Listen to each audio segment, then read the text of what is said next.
Bueno, antes que nada agradecer la convocatoria para participar en esta actividad, sobre todo en un tema tan delicado como es el hecho de tener que dar malas noticias, ¿sí? Algo para lo que no estamos muy acostumbrados, aunque es muy frecuencia esta situación.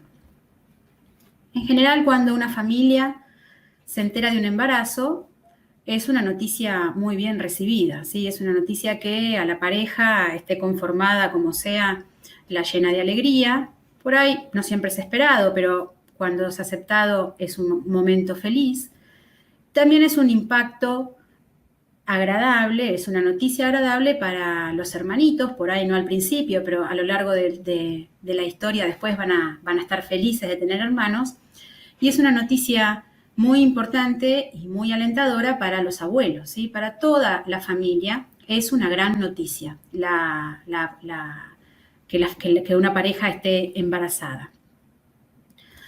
Ahora, ¿qué pasa si durante ese embarazo, que está siendo controlado de manera adecuada por las técnicas de diagnóstico prenatal, se hace el diagnóstico de alguna patología grave que pueda llegar a ser incompatible con la vida al momento del nacimiento, o que este embarazo venía bien y que en algún momento empieza a aparecer patología asociada justamente al embarazo o por patología previa de la mamá y termina naciendo el recién nacido cercano a los límites de la viabilidad, o tenemos un diagnóstico de un paciente que tiene una patología grave, como dije antes, con pocas posibilidades de sobrevida y que empezamos a planificar desde el mismo momento en el embarazo el iniciar cuidados paliativos al momento del parto, ¿sí? Esto es una situación que rompe esta situación esperada o esta vivencia de felicidad y que descoloca mucho a los padres, ¿sí? Y cómo hacemos nosotros para darles estas noticias. Y no solamente que tengamos situaciones como las que dije antes, en las que uno ya puede prever que va a haber un desenlace no favorable, un desenlace patológico, un desenlace doloroso, ¿sí?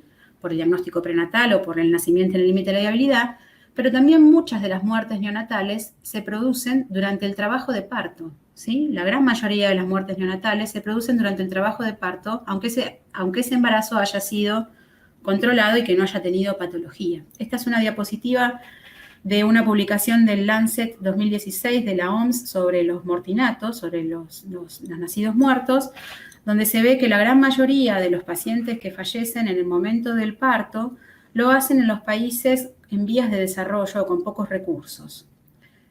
Y que la gran mayoría también de estos pacientes que fallecen no tienen un evento asociado al embarazo, sino que puede ser por un evento agudo, digo, una eclampsia, una convulsión o un desprendimiento de placenta. No, son por situaciones controlables, por patología controlable, como ser la sífilis, la malaria, el HIV, y por patología preexistente materna, obesidad, diabetes o la hipertensión materna, y menos posibilidades de que sea un mortinato debido a preeclampsia o patología del embarazo en sí, ¿sí? Entonces, la mayoría de las muertes neonatales son prevenibles. ¿Esto qué quiere decir? Que los padres no esperan que pase este desenlace durante el embarazo.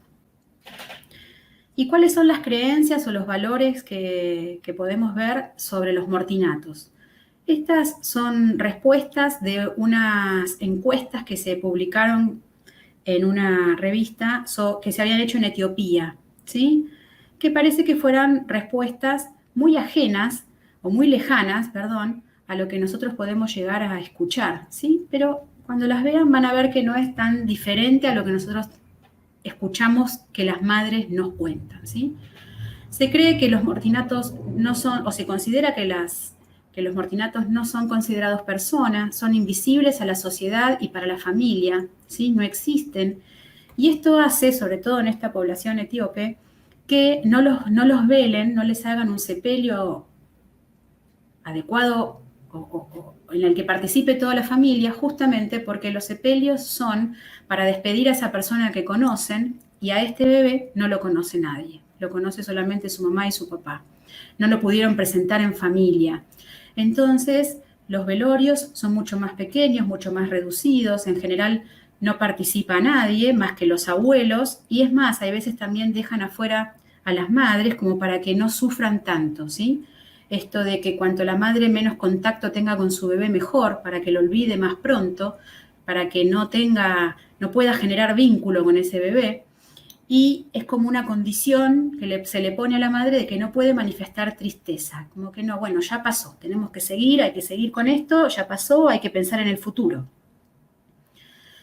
También según las religiones y según el momento del fallecimiento, no se los puede bautizar. Ellos, por ejemplo, bautizan a los varones a partir del 10º día de vida y a las mujeres a partir del día 20 de vida. Y entonces el hecho de que no pueda ser partícipe de la comunidad religiosa para ellos también es un estigma para este mortinato, ¿sí? Y entonces lo justifican por el destino. No tenía que ser. O que algo pasa con esta mujer, que esta mujer es culpable de lo que le está pasando, ¿sí? Hay algo como un embrujo o algo misterioso por lo cual esta mujer es responsable. Detrás de cada muerte hay una historia. Estas son relatos también publicados en el Lancet, en esa misma investigación, de madres de otros lugares, van a ver, que en definitiva tienen la misma sensación, la misma creencia, o son tratadas de la misma forma que estas madres etíopes, ¿sí? Una mamá de Canadá, por ejemplo, refiere que muchas mujeres me dijeron que la muerte de mi hijo probablemente fue porque la naturaleza se ocupa de los errores. Una mamá en Alemania no pudo darle un sepelio adecuado por cuestiones económicas y ahora no tenía una tumba donde ir a recordarlo, ¿sí? A saludarlo. Una mamá en Australia refería que había tenido que pagar unos estudios para hacerse durante el embarazo y que si el bebé hubiera vivido no importaba haber gastado esa plata, pero que ahora, después de fallecido, seguir recibiendo las facturas para tener que pagarlas le era un recordatorio constante de lo que había pasado. Y una mamá de Uganda refiere esto, que los hombres piensan que si la mujer tiene un mortinato, puede tener algún demonio, que es de mala suerte, entonces las dejan y les ponen un estigma de mujer como marcada, de mujer que no vale, ¿sí? Y nosotros, para empezar a ponernos en el lugar de estas familias, sobre todo, ¿sí? Porque también tenemos que considerar al padre, pero estas mujeres, tenemos que tener en cuenta que la pérdida de un hijo, yo tomé esta cita para el duelo específico del hijo, ¿sí? Es para cualquier duelo, pero la pérdida de un hijo y en el momento cercano al parto o en el momento del parto es un duelo más grave, más duro de pasar, y lo tenemos que tener incorporado como esto, que es un dolor producido total, ¿sí? Un dolor biológico porque duele el cuerpo, un dolor psicológico porque duele la personalidad, un dolor social, a la sociedad le duele el mortinato, familiar, porque el proyecto no es solamente esta pareja, es proyecto de los abuelos, es proyecto de los tíos, proyecto de todos, de este bebé que está viniendo, y espiritual, duele el alma. En la pérdida de un ser querido duele el pasado, el presente y el futuro, ¿sí? Toda la vida duele.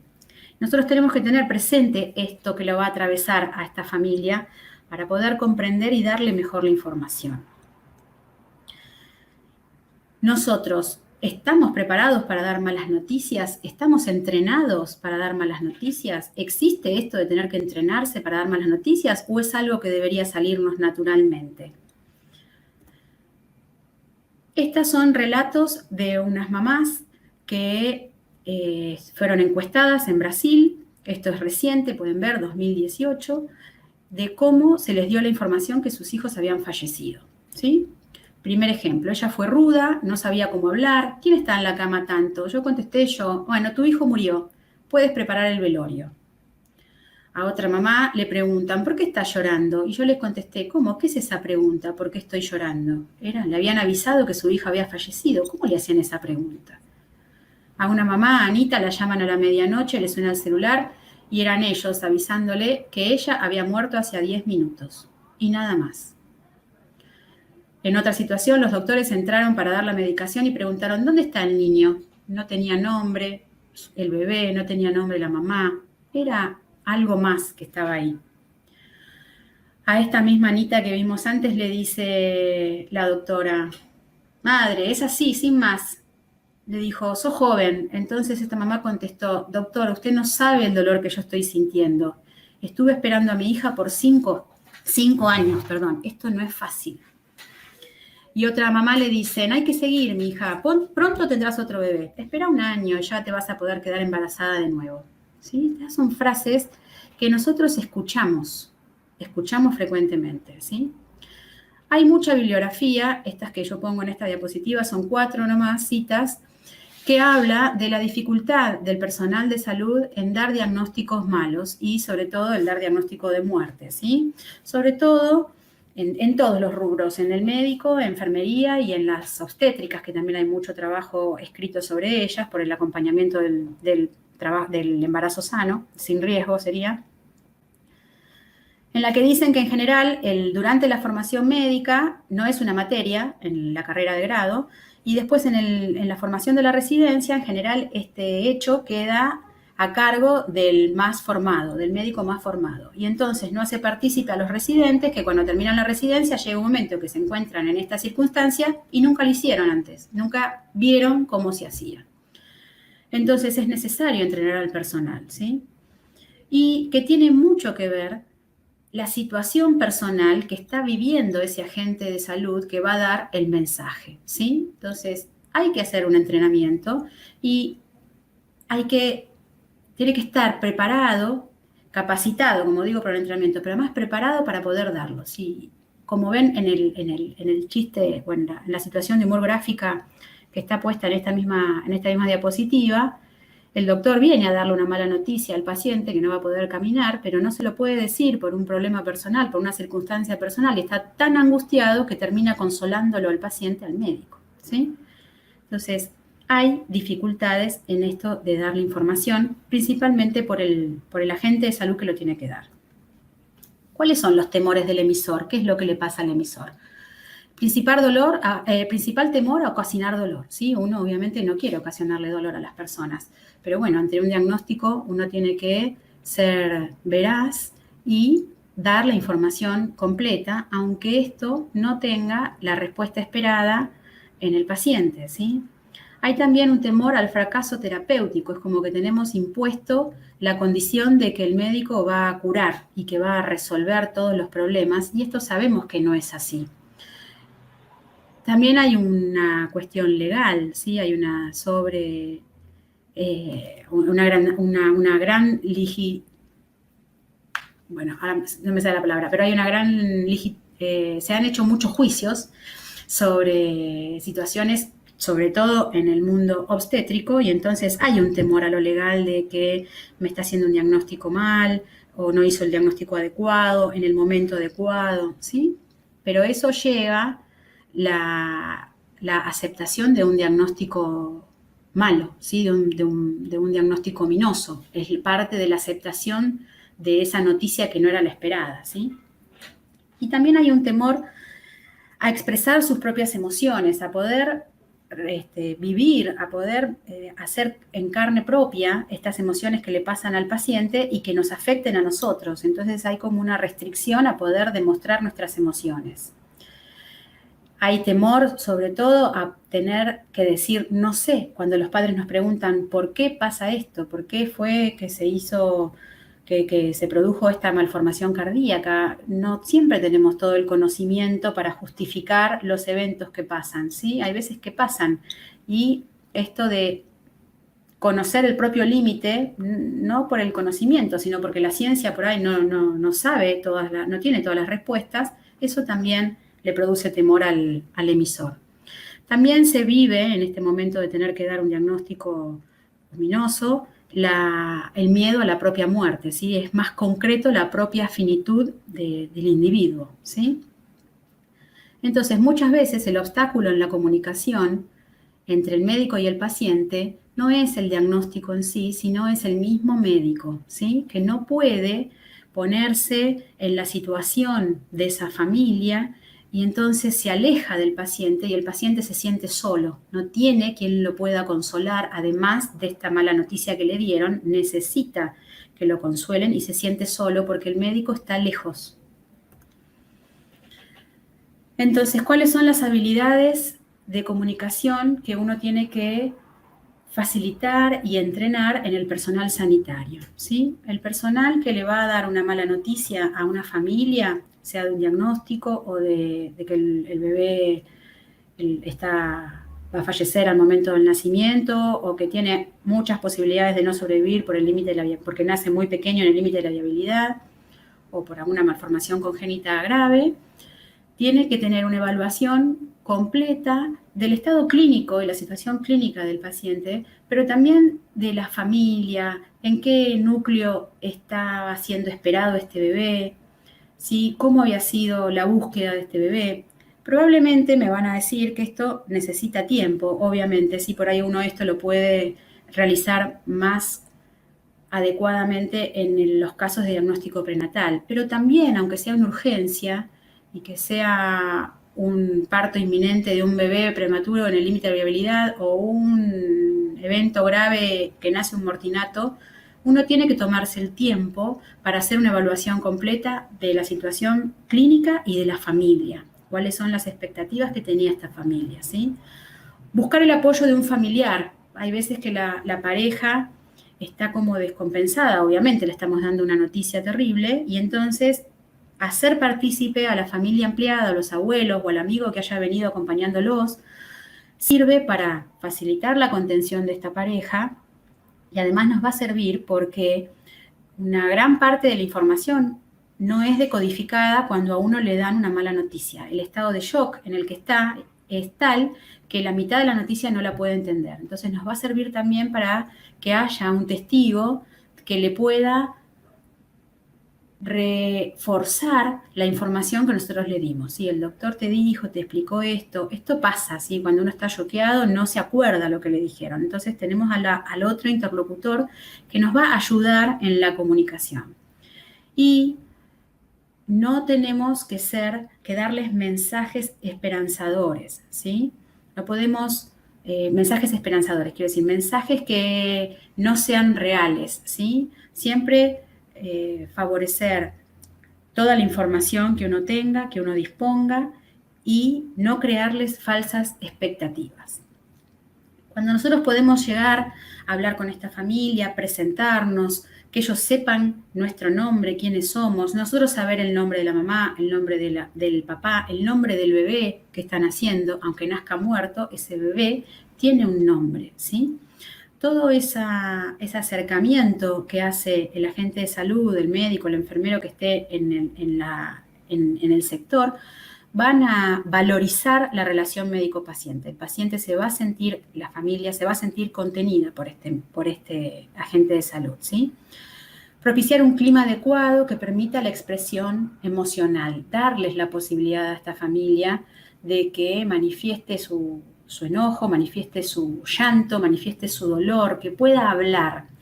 Y para eso es importante permitir el silencio, no llenarlo, no hablar para que nos escuchemos nosotros. Eso es una necesidad más del personal, de tener que llenar los espacios vacíos.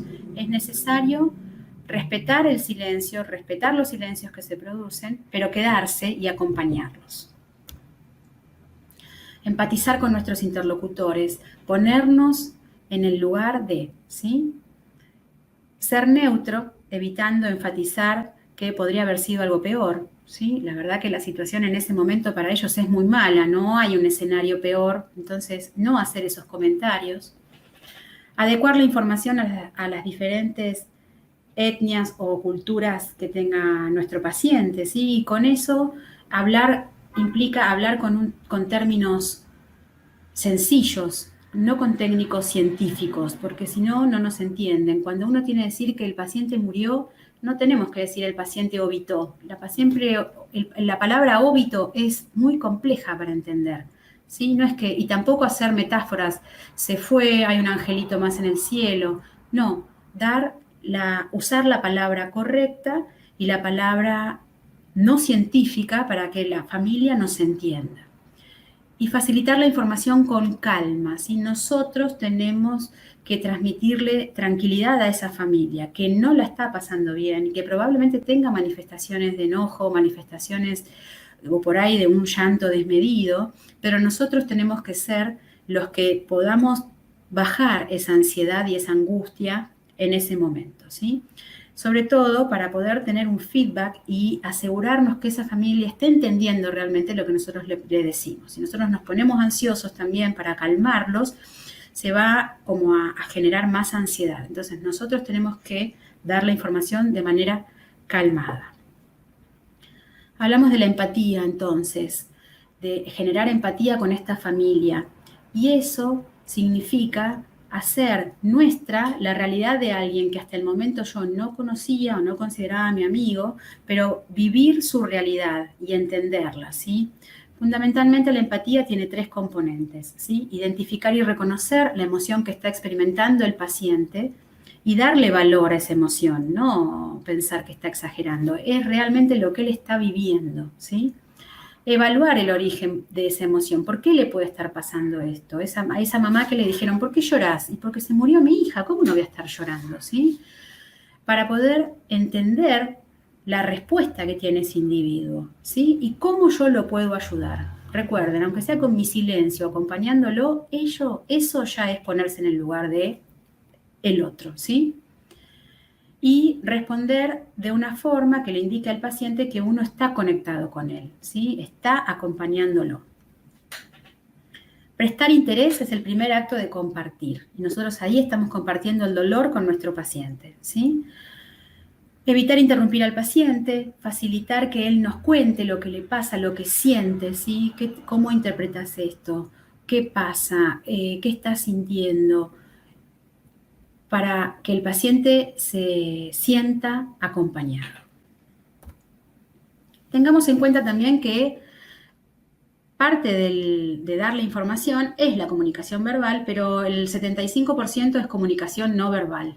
Entonces, las palabras son terapéuticas, sí, pero también es la actitud. Entonces, cómo uno se pare frente al paciente, que uno lo mire a los ojos, que sostener la mirada, tener una actitud abierta, no cruzarse de piernas, por ejemplo, no estar con la pierna cruzada batiendo el pie como que uno está que se quiere ir, tener una cercanía al paciente, tener tiempo para el paciente, evitar las interrupciones, apagar el celular o ponerlo en silencio, poner un cartel en la puerta del sector en el que se está para que no tener interrupciones de alguien que nos avisa que falta una medicación o que hay otro trabajo de parto.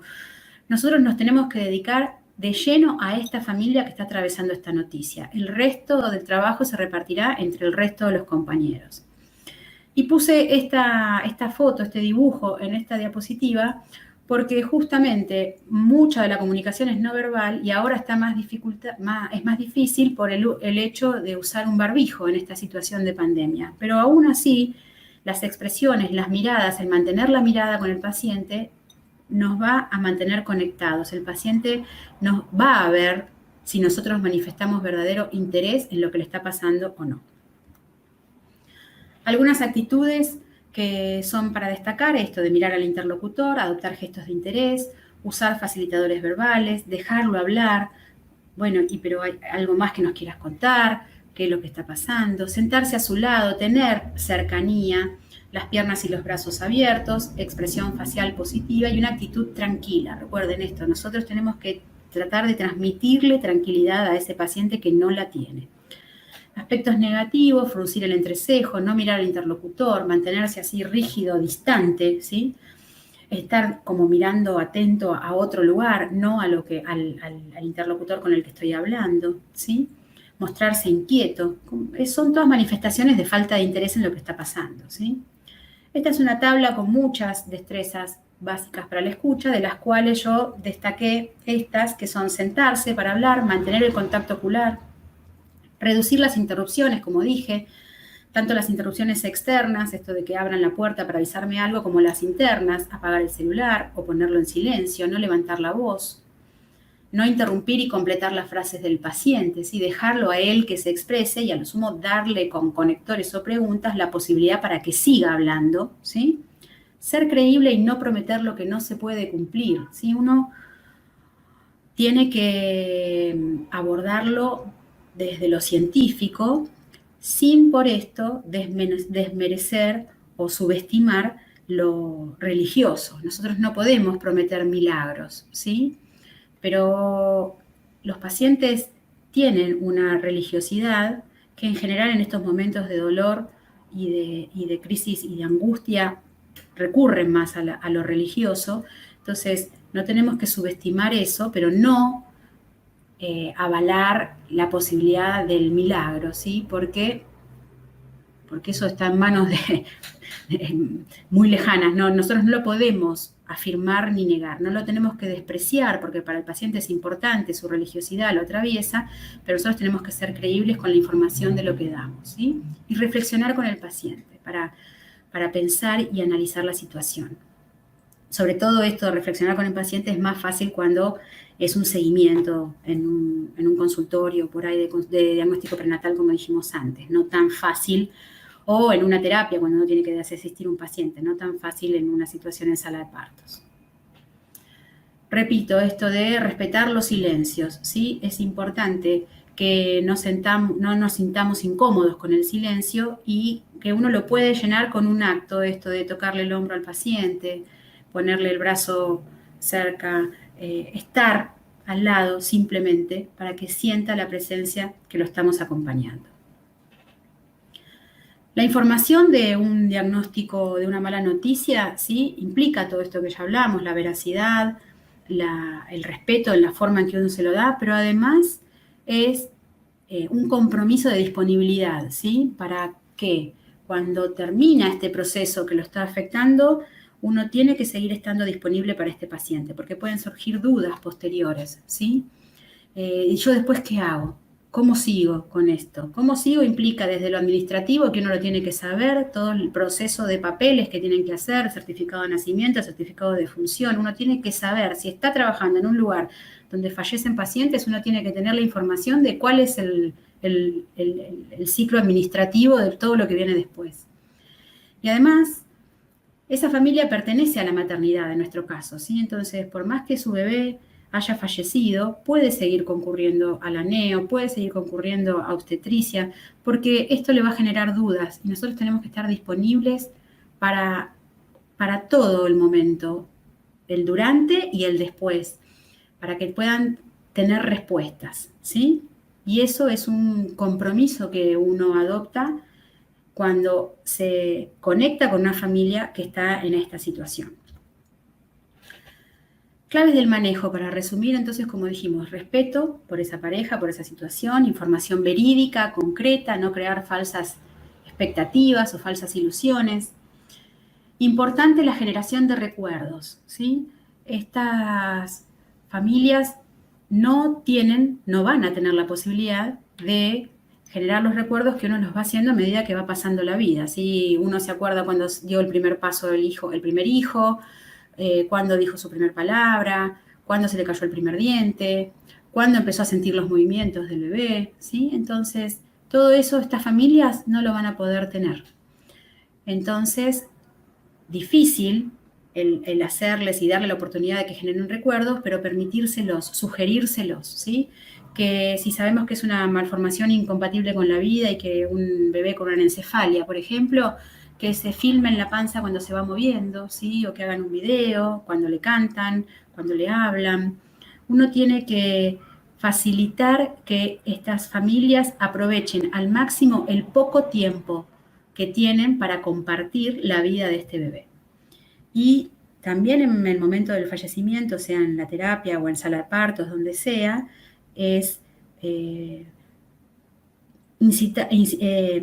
favorecerlos, decirles que les saquen fotos a los bebés. Y la foto es un recuerdo que les va a ayudar a poder atravesar el duelo. A mí personalmente al principio, cuando empezaba a hacer esto, me resultaba violento. Entonces yo les decía, bueno, usted discúlpeme, no piense que esto es raro, pero yo le sugiero que le saque una foto al bebé, la pone en sepia o la pone en blanco y negro y le guárdela en la memoria del celular. Y en algún momento la va a querer ver y le va a hacer bien. Así no se arrepiente que la tenga. Y la gran mayoría de la gente lo recibió bien. La verdad que no tuve gente que me miraba como diciendo, no, ¿cómo está diciendo? Es más, las tías, sobre todo las abuelas, son las que más participan en eso, en sacarles las fotos. Y muchas veces, si no, le dije, bueno, usted no lo quiere ahora, se siente muy mal, yo le saco la foto, le doy mi mail y usted cuando se sienta más tranquilo, me manda un mail y yo le mando la foto. Y hasta ahora todas las que saqué las envié. Es poder tener la carita del hijo fallecido, el recuerdo es muy importante. Y también uno lo que puede hacer son en cartones de identificación, la huella plantar, la huella palmar, con los datos del momento del nacimiento, ¿sí? Con respecto al tratamiento específico de la medicación, esto es más específico de los cuidados paliativos, no es para explayarnos ahora. Importante el pedido de autopsia para poder tener información, para poder cerrar el duelo de una mejor manera, ¿sí? Es importante esto de sacar la culpa de lo que pasó a los padres y de que hay una causa, y por eso es importante el pedido de autopsia. Y muy importante es la asistencia al personal, ¿sí? Así de importante como es el cuidado de la familia, es la asistencia al personal. En general, el personal que vive estas situaciones se estresa ante la dificultad para informar, esto de no encontrar las palabras, cómo se lo digo, ¿sí? O cuando ven que se hacen tratamientos exagerados con respecto a la expectativa de sobrevida que tiene ese bebé. Y esto lo que lleva es al síndrome de desgaste profesional o burnout, lo que también lleva a gran ausentismo o que la gente no quiera trabajar en esos sectores porque cuando pasa esto, la verdad que se sienten muy mal. Y como factores protectores, la posibilidad de desahogo, lo que se llama el debriefing ahora, ¿sí? El poder hablar de lo que pasó, cómo fue que lo vivieron, eso les genera satisfacción, ¿sí? Eso les baja la ansiedad después de haber pasado, nos baja la ansiedad después de haber pasado una situación así. Y el tener la sensación de satisfacción por el trabajo realizado, a pesar de que el resultado no es el que uno hubiera querido, el haber sentido que uno estaba acompañando a la familia, que hizo todo para que la familia aprovechara el tiempo corto que tenía para estar con este bebé y haber presenciado armonía en el trabajo son factores protectores contra el estrés que generan estas situaciones tan límites. ¿Cuáles son los recursos para entrenar al profesional de salud en esta situación? Formación en ética clínica y en resolución de conflictos, mediante talleres o debates interdisciplinarios, ¿sí? Donde puedan exponer lo que pasó o entrenarse haciendo grupos y role-playing.